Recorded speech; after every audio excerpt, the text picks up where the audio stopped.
The first station was the Adobe Voice station. We used the station with vocabulary words. So the students are given matching puzzle pieces that include a picture, a word, and the definition. With my ESL kids, it's important that they see it visually as well. Once they've made the matches with their group, they make an Adobe Voice. So instead of just the regular vocabulary sentences on paper, choose a word, underline it, they are responsible for finding a picture to match the word, and then they create their own sentence. It brings the creativity, it's a little higher order thinking for them to not just be the mundane sentence, but to make the sentence make sense. It also brings in the Common Core standard for speaking and listening because they're required for their sentence to have correct grammar. It gives me a chance to hear that, especially in some of the kids that aren't always as vocal in class and in answering questions as the other kids are. The other station up front, they dealt with using Google Forms.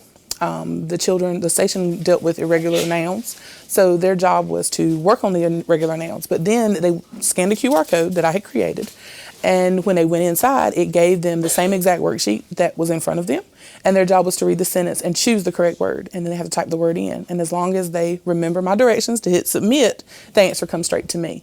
So instead of having all of their papers in 22 different ones, I have everybody's and it generates a nice Excel spreadsheet.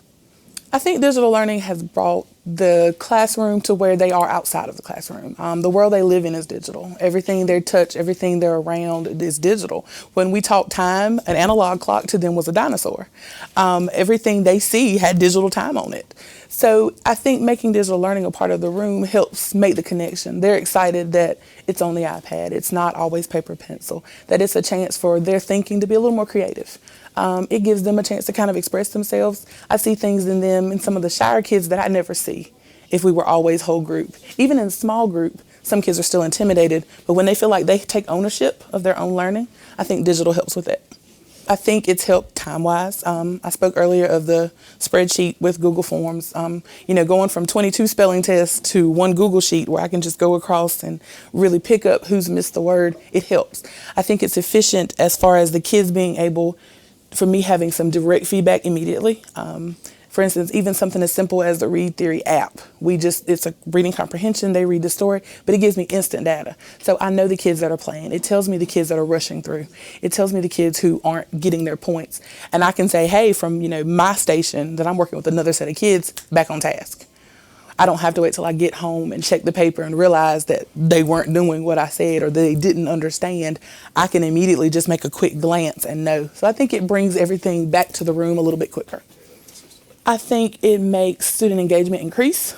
You always have your kids that are going to need that hands-on, and we still do that one-on-one. We don't engage everything, but it gives the ones that need that extra boost or the ones that are really creative but you never see it, it gives them a chance to bloom.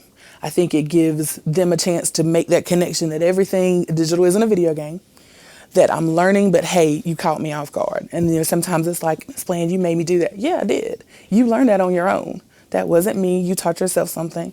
And especially with kids this age, after about 2 or 3 times of trying it, they usually find something I didn't know. So once they've done it, it's like, oh, you don't have to click there. You can just click here. I'm like, okay, that works. So, it gives them a chance to figure out the ones that, hey, and I tell them all the time, there's a bunch of scientists and engineers in here because you're finding stuff I didn't see. So I think it makes a difference. I think it makes them stand out. It makes them proud that they figured it out, especially if they figured it out before I do. So I think that makes a difference. I think digital in the classroom has impacted the whole room. I think the parents, they enjoy the things the kids do. When we make Adobe Voices, sometimes I put the link at the bottom of their worksheet so that when they get home, their parents can log in and watch it. They're impressed by their work and the things they do. It's not always every week, but every now and then it's nice to know, hey, my kid made that. I post a few to my webpage so that they can see them. So, you really strive to have that really good one that Ms. Bland's going to pick this week. So that keeps everybody on task.